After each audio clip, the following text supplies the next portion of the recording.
Budget breakfast, and we've spoken about a lot here on the program. We've spoken about Candy Crush. We've spoken about Kendrick Lamar. We've spoken about Babes Waduma. We've actually even spoken about the budget. And the Guptas have been thrown in. It's amazing. What we haven't covered here this morning has been incredible. But there's one question I want to ask you, and very quickly, Minister, because I know we've got so much more to get through.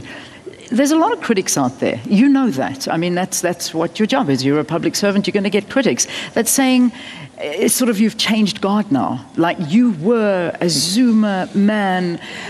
You would sleep with President Jacob Zuma's T-shirt on your, at night. and that's now changed. That's like over. Now you are a Ramaphosa man. You've just changed allegiance just like that. What do you say about that? No, I deliberately never went to bed on my Zuma T-shirt because I didn't want him smiling at my wife.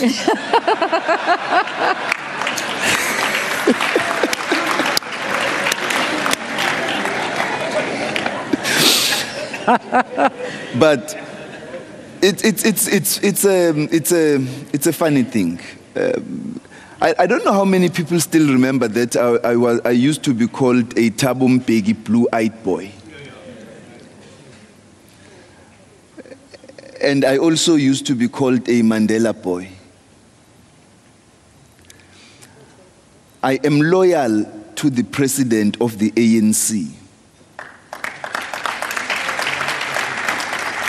Even if at the time your president was loyal to one particular family? No.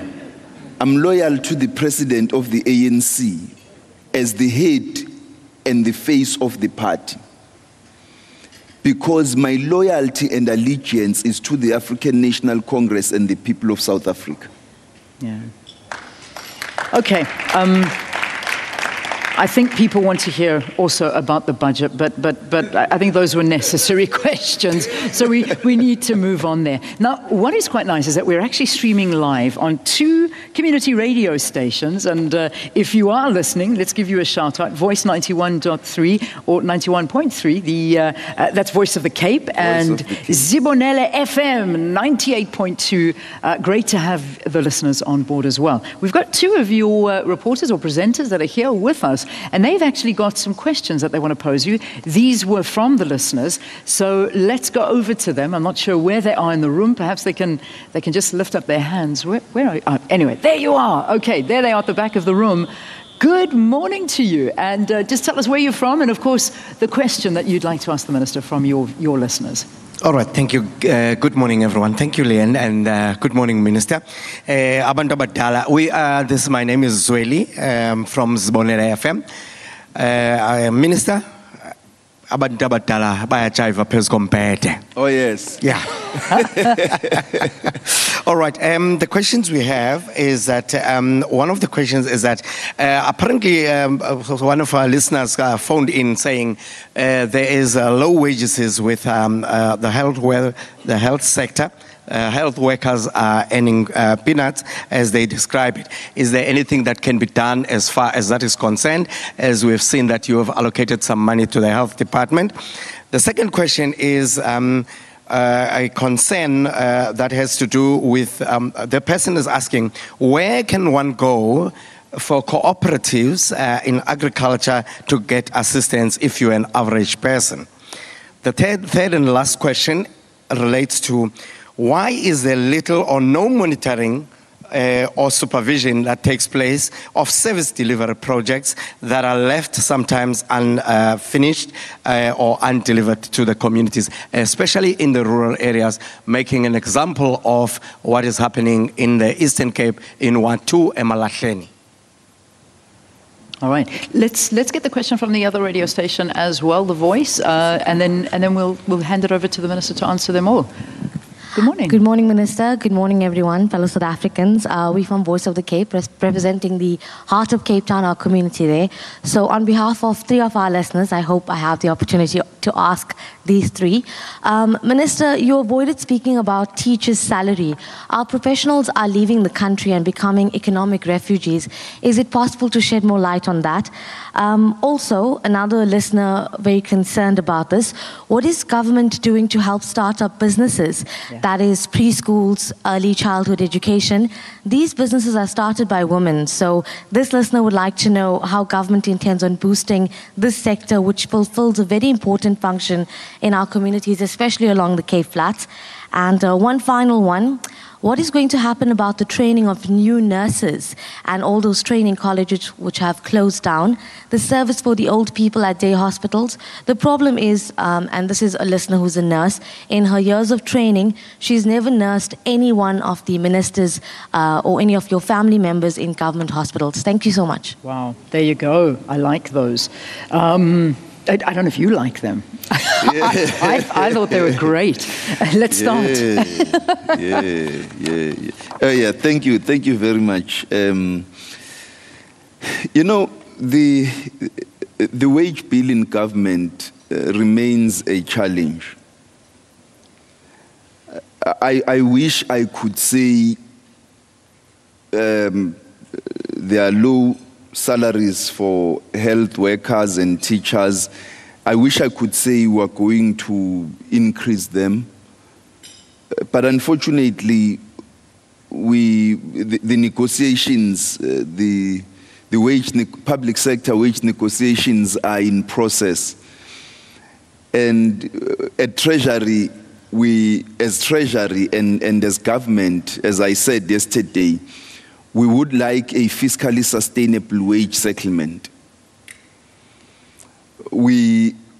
I think that is part of the reason why, in addition to the negotiations, the wage settlement, we also came up with these programs such as the Tertiary Education Funding Program in order to be able to assist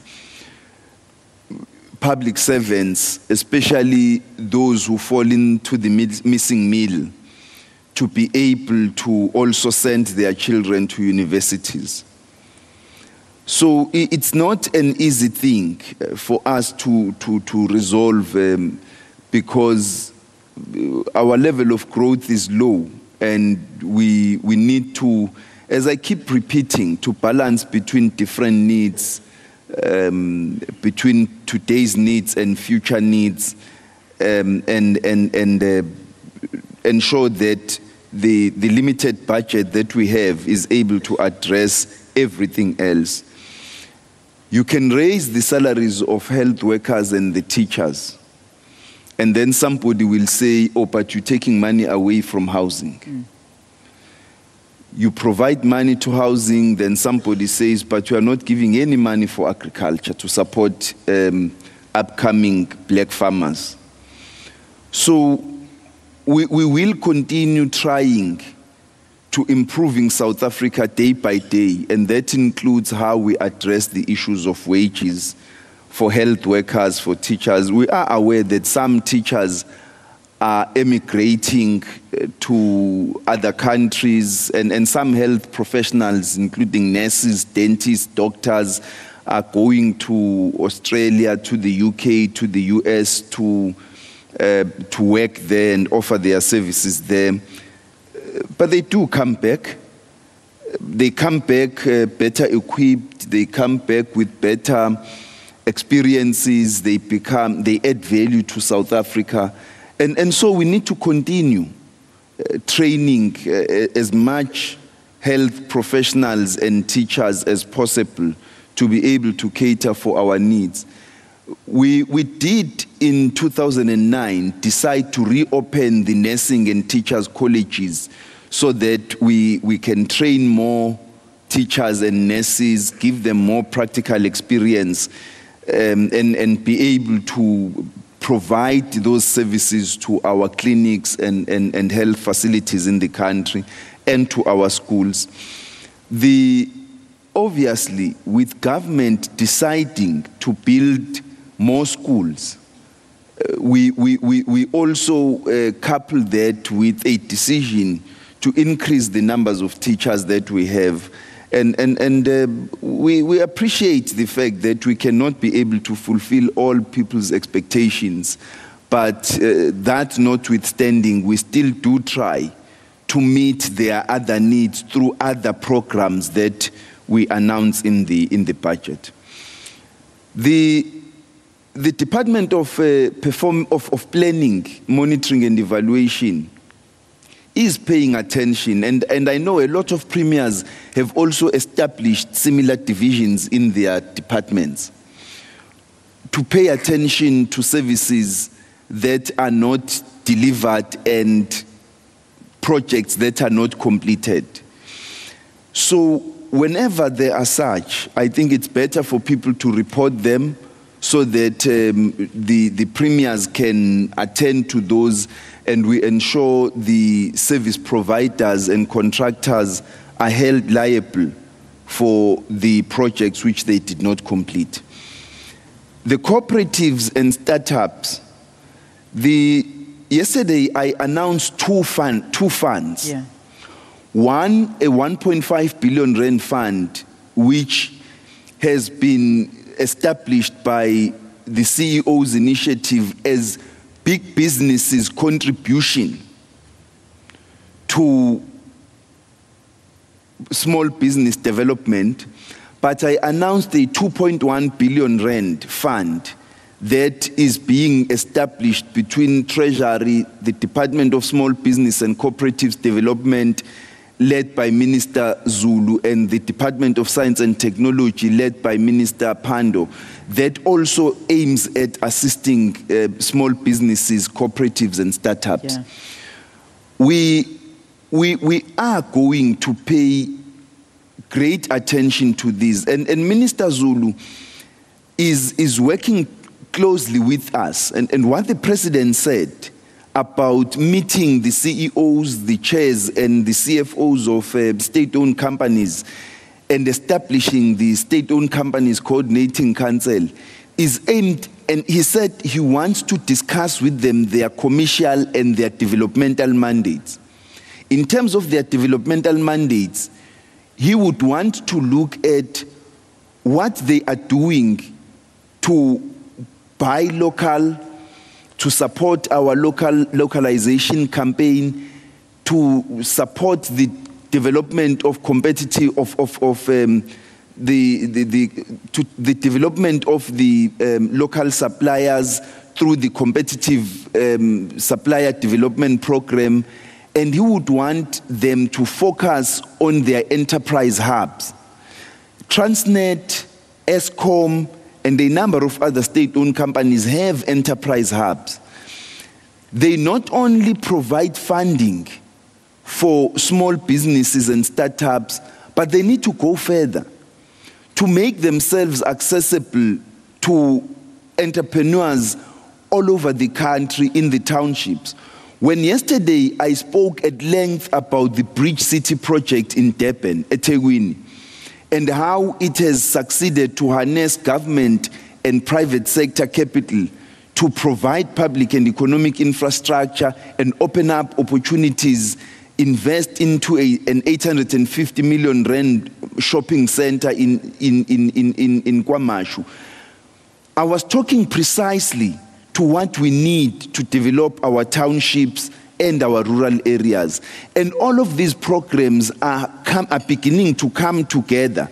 What we need in every municipality is the commitment we have seen at eThekwini Metro, where the metropolitan government is spearheading these projects, KwaMnyandu Station, at the Bridge City and other areas that bring on board small businesses, cooperatives, provide them with opportunities and space to be able to trade. But we need to go further than that.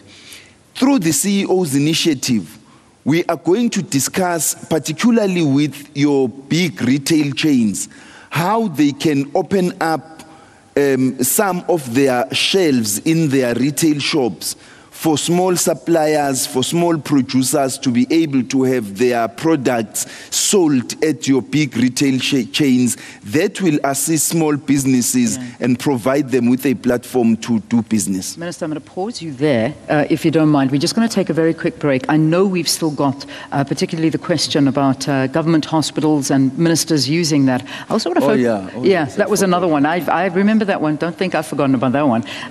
We're going to take that break. After that, that, I want to turn our attention to that. But I'm so glad we got the SMME discussion in, because that is a big, big question that's been asked on Twitter as well. Stay tuned. Keep your comments coming.